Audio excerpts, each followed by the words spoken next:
Bonjour à tous, bonjour à toutes. Nous sommes aujourd'hui avec Monsieur Gérard Forcheron, président de l'UNPI Rhône-Alpes. Bonjour.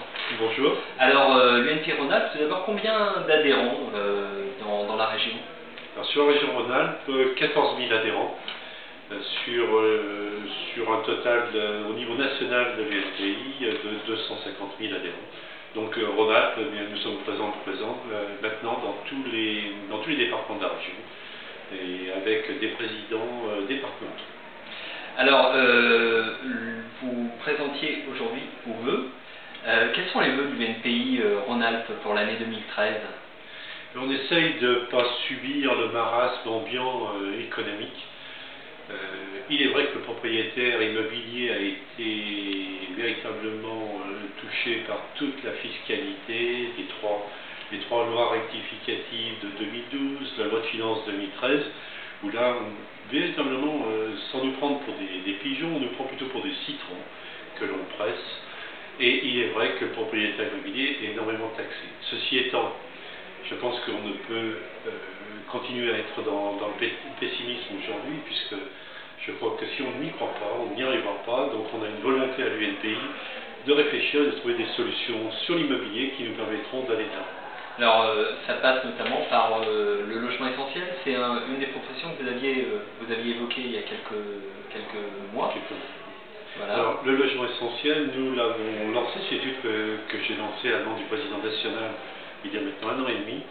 On a fait un recueil sur ce sujet-là, et en fait la conclusion c'est qu'on peut arriver aujourd'hui à construire en prix de construction à 900 € du mètre carré maximum. Simplement ce qu'il nous faut, et c'est indispensable, c'est que l'on simplifie toutes les règles normatives qui aujourd'hui se sont empilées les unes sur les autres comme un millefeuille et qui provoquent évidemment des coûts importants.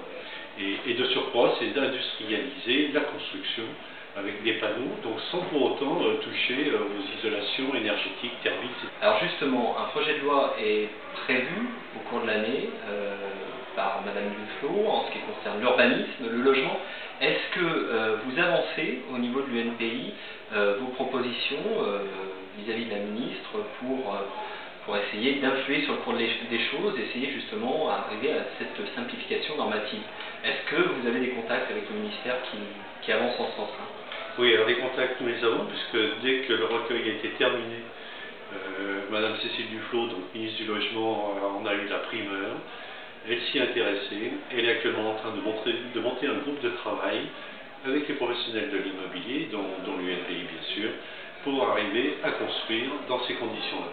Mais il faut aussi, là je crois que c'est une grande réflexion de tous nos élus, quels qu'ils soient de droite ou de gauche, c'est pas le problème, pour que des terrains soient lâchés aujourd'hui à ce genre d'opération.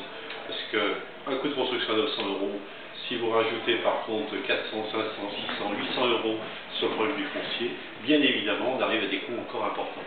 Donc l'idée c'est de construire moins cher et derrière d'avoir des locations moins chères aussi. On sait qu'il nous manque entre 800 000 et 1 million de logements en France actuellement. L'encadrement des loyers, quelle est la réaction de l'UNPI à cette mesure? Est-ce qu'à Lyon, ça va être dommageable pour les propriétaires immobiliers? Oui, nous on n'est pas favorable à l'encadrement parce que ce sont toujours des mesures coercitives, c'est-à-dire qu'on met de la pression, on met des lois, on met des décrets, et quelque part la propriété immobilière, c'était quand même jusqu'à présent la liberté. Mais la liberté ne veut pas dire non plus les abus. Je veux dire, si vous êtes dans une région où vous mettez des loyers excessifs, il est clair qu'on ne louera pas, donc il faut trouver le bon prix de marché.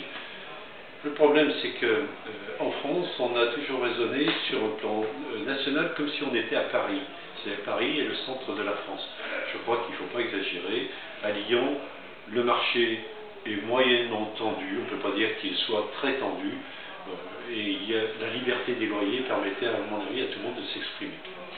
La taxe sur les logements vacants également, quelle est votre réaction? On cite souvent Lyon en exemple, comme exemple de ville où ça a bien marché finalement de taxer plus pour rendre sur le marché locatif des logements vacants. Est-ce que vous, c'est votre analyse?